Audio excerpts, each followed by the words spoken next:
Shalom, selamat bertemu kembali Bapak-Bapak di dalam Sekolah Minggu Dewasa Pria Gereja Baptis Indonesia Cibubur. Dan kali ini kita memasuki pelajaran ketiga triwulan 3 tahun 2021. Sebelum memulai, mari kita bersama-sama berdoa. Bapa kami yang bertahta di kerajaan surga yang mulia, kami menghadap kehadirat-Mu pada saat ini untuk memohon berkat-Mu dan pencerahan-Mu di dalam kami belajar sebagian dari firman-Mu berkaitan dengan keluarga.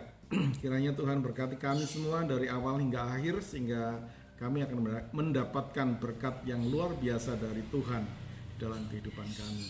Dalam nama Tuhan Yesus kami berdoa dan mengucap syukur. Amin. Bapak-bapak sekalian,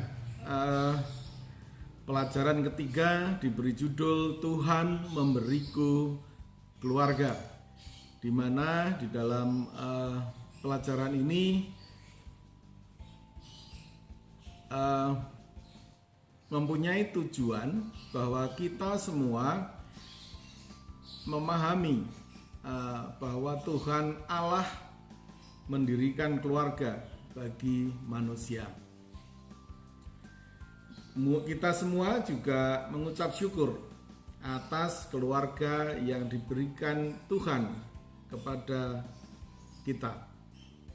Dan yang ketiga, kita semua menyatakan ucapan syukur kepada Allah atas keluarga yang diberikan kepada kita melalui doa dan nyanyian.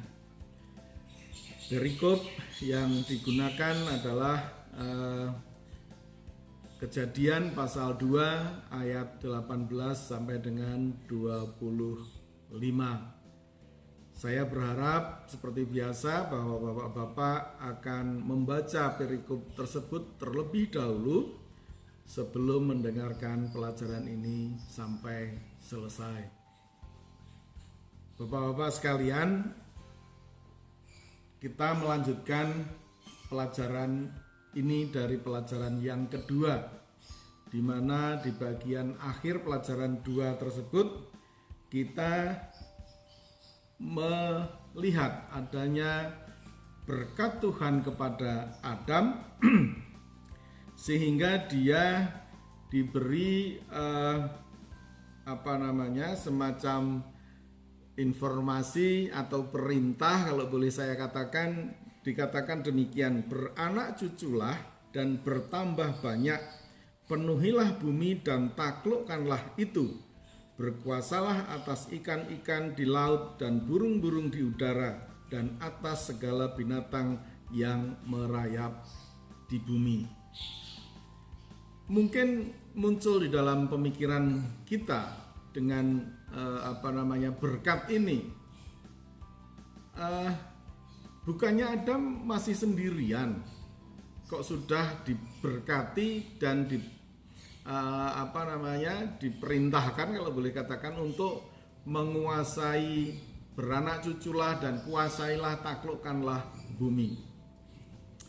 Namun kita paham bahwa bukanlah Allah namanya kalau tidak memberikan sumber daya kepada Adam untuk merealisasikan perintahnya itu. Dan ini yang juga di pelajaran yang lain kita sudah mendapatkan pelajaran ini, bahwa Tuhan tidak akan pernah tidak menyediakan sumber dayanya ketika meminta kita, murid-muridnya, anak-anaknya, untuk melakukan sesuatu.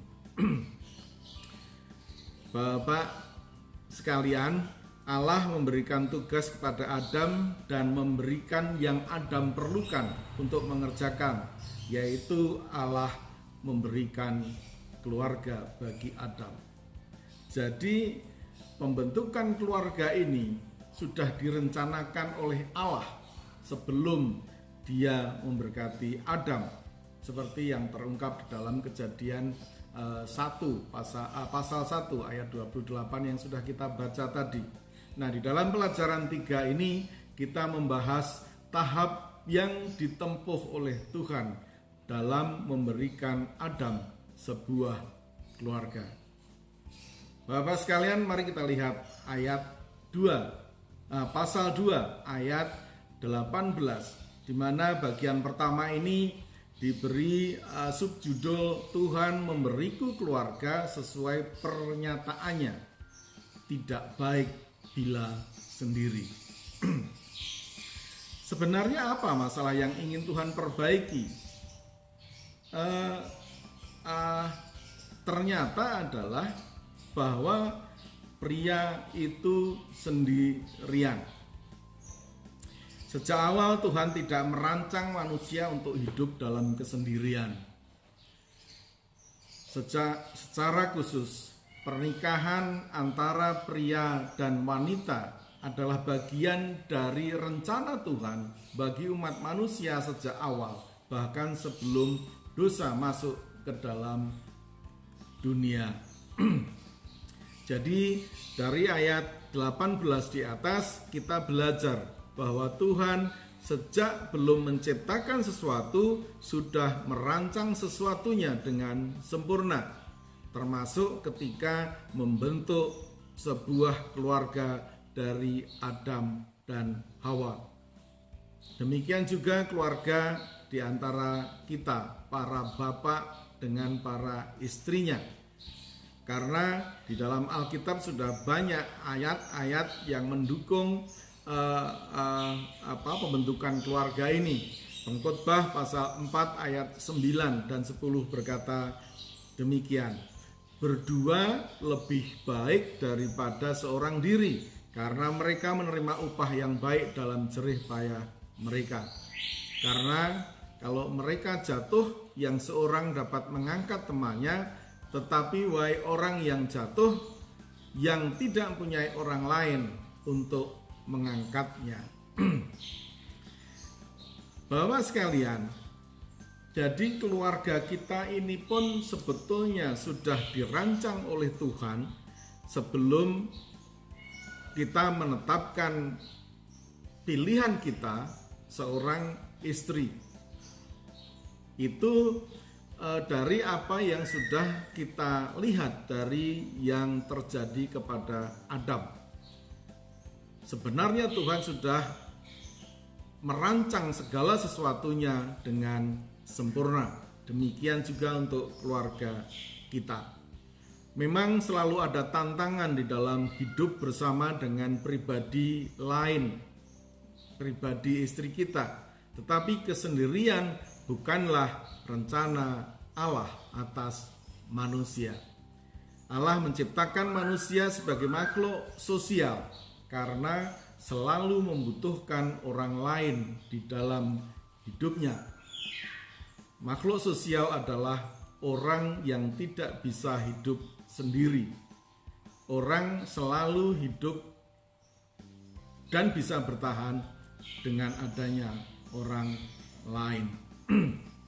Itulah sebabnya Allah memberikan keluarga kepada Adam, dan sebab itu pula lah Allah memberikan keluarga bagi setiap manusia, setiap diri kita.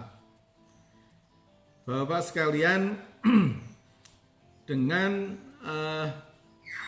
memandang Kejadian 2 pasal 18, sekali lagi kita belajar bahwa keluarga yang kita miliki sekarang ini adalah sudah direncanakan oleh Tuhan sejak awal, sehingga kita pantas memahami, pantas mensyukuri bahwa Allah telah menyediakan keluarga untuk kita.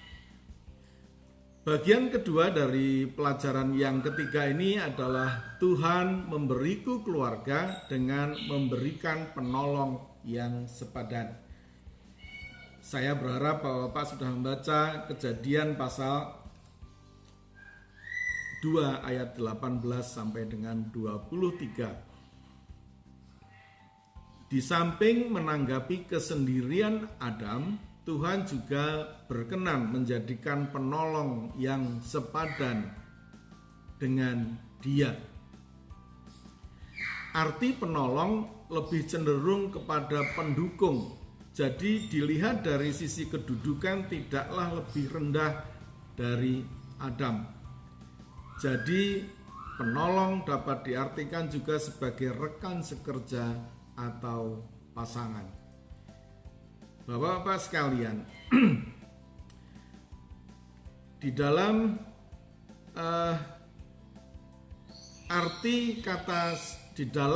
arti penolong yang sepadan. Arti kata sepadan adalah itu merupakan bahwa penolong itu merupakan sesama manusia dan bernilai sama di mata Tuhan. Jadi kalau bapak-bapak melihat perikop yang sudah kita baca sampai pasal 2, kita melihat bahwa di dalam proses menciptakan penolong ini Tuhan menugaskan Adam untuk memberi nama kepada seluruh ciptaannya yang sudah jadi sebelum ada Hawa, yaitu binatang-binatang. Adam diberi kewenangan oleh Tuhan untuk memberi nama seluruh binatang yang sudah diciptakan oleh Tuhan. Hal ini merupakan perlambang atau sebuah tanda bahwa Tuhan memberdayakan Adam untuk dapat menjadi penakluk dunia seperti yang dimaksud Tuhan di dalam Kejadian pasal 1 ayat 28 yang sudah kita baca tadi. Sungguh suatu hak yang istimewa dan kehormatan yang Tuhan berikan kepada Adam dengan mengizinkan dia untuk berpartisipasi dalam pekerjaan membangun dan memelihara ciptaan baru ini. Bersamaan dengan pelaksanaan tugas itu, Adam akan dapat melihat secara langsung bahwa setelah pemberian nama-nama itu, setelah mengamati semua ciptaan Tuhan yang sudah ada di sekelilingnya, rupanya tidak ada makhluk lain yang setara dengan dia. Karena ciptaan-ciptaan yang lain itu adalah semuanya binatang.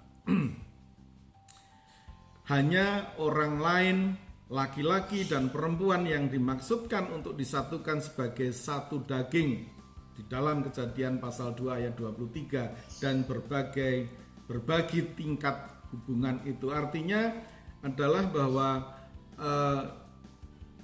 di dalam yang dimaksud dengan apa yang terungkap di dalam ayat 23 itu adalah bahwa keluarga yang diciptakan oleh Tuhan ini harus antara manusia dengan manusia. Makanya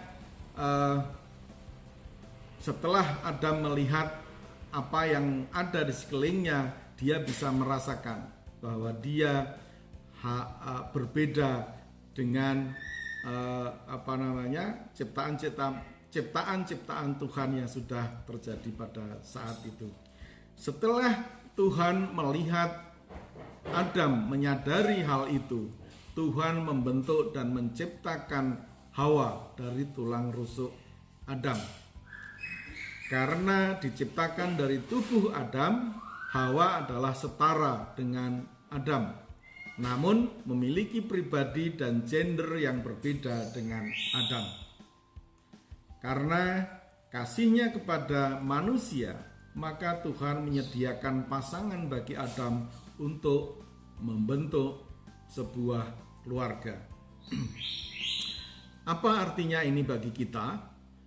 Kita yang sudah berkeluarga harus menyadari bahwa siapapun yang sekarang sudah menjadi istri kita, bagaimanapun prosesnya yang dulu kita tempuh sehingga kita memutuskan memilih wanita itu menjadi istri kita, kita harus menyadari bahwa itulah yang memang sudah Tuhan pilihkan untuk kita. Sehingga di dalam memahami hubungan antara kita suami dengan istri kita, kita harus paham bahwa istri kita lah adalah penolong yang sepadan yang sudah diciptakan oleh Tuhan untuk kita. Oleh karena itu, dengan memahami itu, kita harusnya memiliki sikap dan perilaku seperti yang diajarkan Tuhan di dalam kita berkomunikasi dengan istri kita, sehingga kita akan melakukan hal-hal sehubungan dengan hubungan kita dengan istri kita sesuai dengan kehendak Tuhan, tidak sesuai dengan kehendak kita yang merasa bahwa kita mempunyai kelebihan dibanding dari istri kita. Itu bagian yang kedua dari pelajaran yang ketiga. Bagian yang ketiga diberi subjudul sebagai Tuhan memberiku keluarga dengan memberikan model keluarga rancangannya. Jadi di dalam membentuk keluarga secara tidak letterlek, artinya tertulis dengan nyata, Tuhan sebetulnya memberikan model, memberikan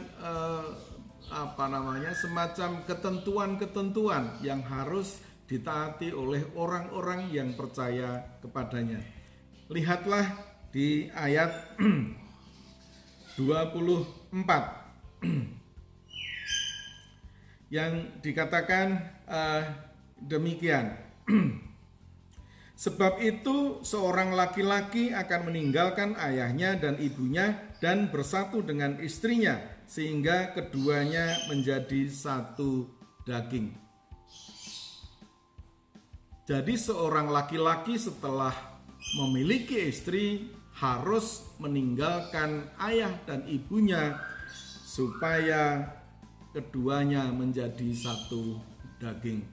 Ayat ini menyiratkan bahwa tugas seorang laki-laki, seorang pria adalah meninggalkan orang tuanya, dalam arti ia mengalihkan kesetiaannya dari kesetiaan kepada orang tua menjadi kesetiaan kepada istri dan keluarganya. Mungkin bapak-bapak juga merasakan secara pribadi bahwa di dalam kehidupan setelah berumah tangga akan ada pergeseran itu secara langsung yang kita rasakan. Memberi, hidup bersama dan merawatnya harus diprioritaskan dalam hidupnya daripada melakukan hal yang sama untuk orang tuanya. Jadi intinya adalah pengutamaan hidup seorang pria setelah berkeluarga adalah kepada keluarga, yaitu istri dan anak-anaknya. Di samping itu, ayat di atas juga menunjukkan bahwa sebuah keluarga harus seseorang yang sudah berani berkeluarga harus berani juga untuk mandiri secara mental, secara fisik, secara keuangan, dan aspek-aspek lainnya dari orang tuanya. Bukan berarti harus meninggalkan orang tua sepenuhnya, tetapi dia harus memiliki keyakinan bahwa di dalam kehidupannya dia harus mandiri, lepas dari ketergantungan kepada orang tua. Dan pada tahap berikutnya, suami istri ini harus mengupayakan penyatuan dengan pasangannya hingga menjadi satu daging. Pengertian satu daging ini sangat luas artinya. Kalau Bapak Ibu bisa menguraikan proses ini dari pengalaman Bapak Ibu pribadi, mungkin tidak akan jauh berbeda dari pengalaman kami, saya dan Bu Rudi di dalam membangun sebuah keluarga. Arti satu daging ini adalah bisa berarti satu bahasa, satu tujuan.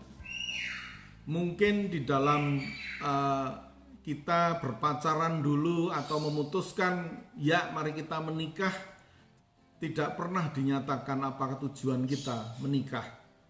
Tetapi lambat laun dari dari perjalanan kehidupan rumah tangga kita masing-masing, secara perlahan-lahan mungkin akan terbentuk sebuah cita-cita berdua yang kadang-kadang memang sangat jarang dituliskan bahkan atau dibicarakan berdua, sehingga tujuan dan target itu hanyalah sesuatu yang samar-samar, tetapi kita berdua memahaminya bersama, sehingga di dalam perjalanannya kita berusaha untuk membentuk keluarga kita menjadi satu keluarga yang terdiri dari dua pribadi mencapai sebuah tujuan.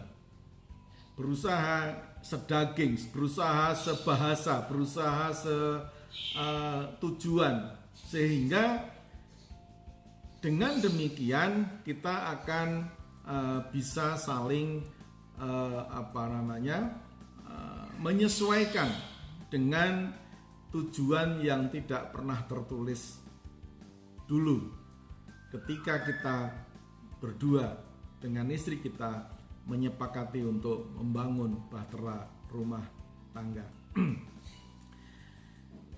Jadi di dalam kehidupan kita ada dua hal yang harus kita pikirkan berkaitan dengan maksud dari satu daging ini. Satu sudah saya uraikan, yang kedua adalah berarti adanya penyatuan fisik berupa hubungan suami istri untuk meneruskan keturunan.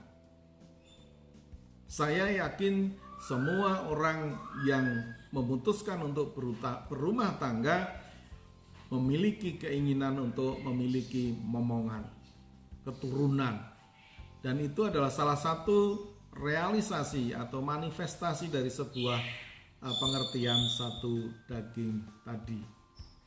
Jadi model-model yang diciptakan Allah ini secara universal berlaku untuk setiap orang yang memutuskan untuk membangun, membina mahligai rumah tangga sesuai dengan kehendak Tuhan.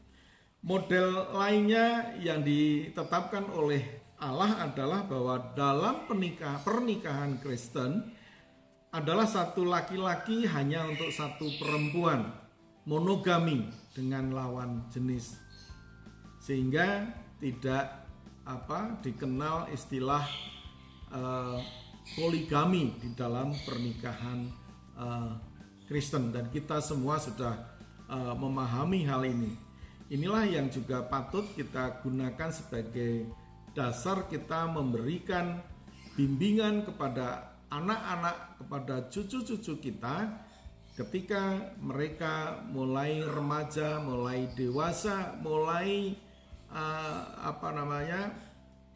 memasuki masa-masa di mana dia harus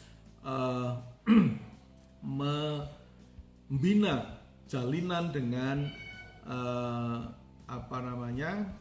teman-temannya yang berlawanan jenis untuk mengarah kepada pembentukan sebuah keluarga baru.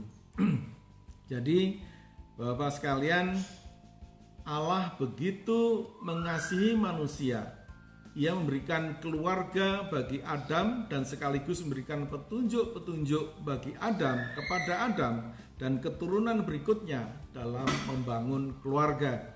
Oleh karena itu di dalam dunia atau lingkungan orang percaya, orang yang mengaku sebagai orang Kristen, model-model yang ditetapkan Allah tadi diajarkan sejak dini, sehingga pemahamannya akan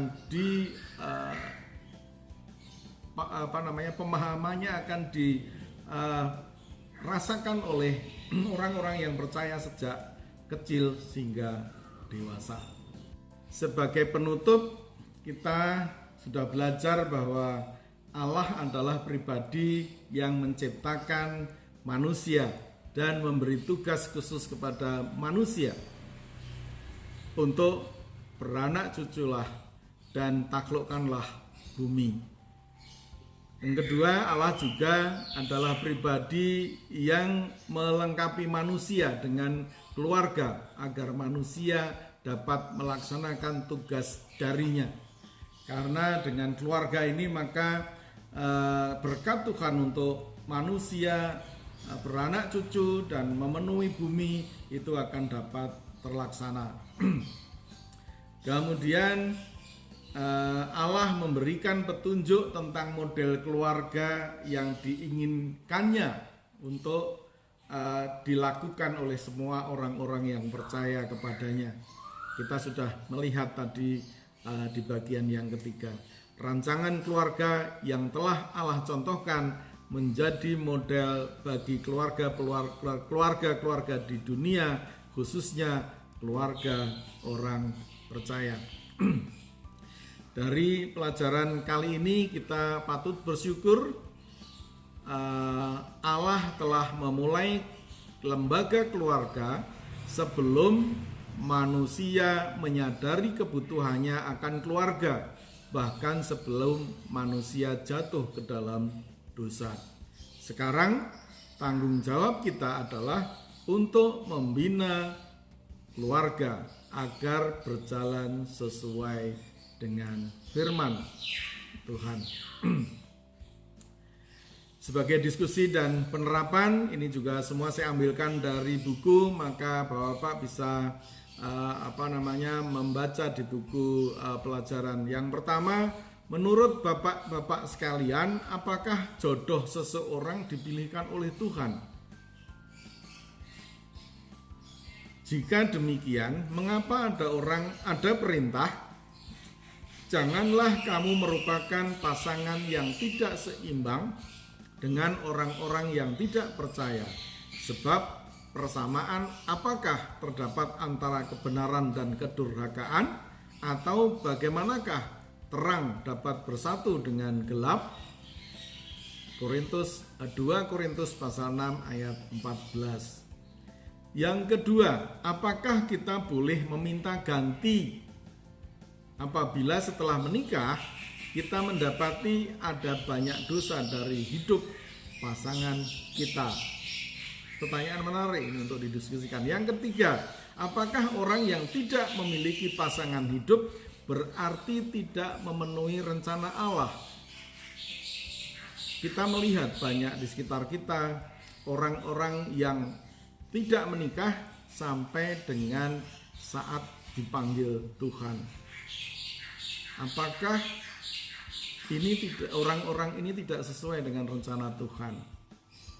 Yang keempat, apa tanggapan dan pendapat Bapak sekalian terhadap orang yang belum memiliki pasangan hidup? Itu pertanyaan yang menarik juga. Saya kira itu yang perlu kita bicarakan sebagai diskusi. Mohon menanggapi, memberikan masukan dan jawaban melalui WA grup kita. Sekarang sudah mulai banyak yang berkomentar. Saya sangat menghargai itu. Selain yang Kungsis, Diono, Abah Nanan sudah mulai muncul, ada Pak Diki, ada mungkin yang lain-lain. Mari kita ramaikan diskusi kita berkaitan dengan ini, berkaitan dengan pelajaran kita ini, sehingga wawasan kita akan semakin bertambah. Mari kita tutup pelajaran kita dengan berdoa bersama.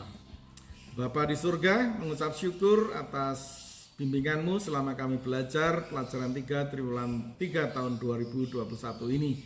Kiranya Tuhan berkati kami agar kami semakin bertumbuh menjadi orang-orang yang semakin taat kepadamu di dalam kami mengarungi hidup kami menjadi anak-anak-Mu.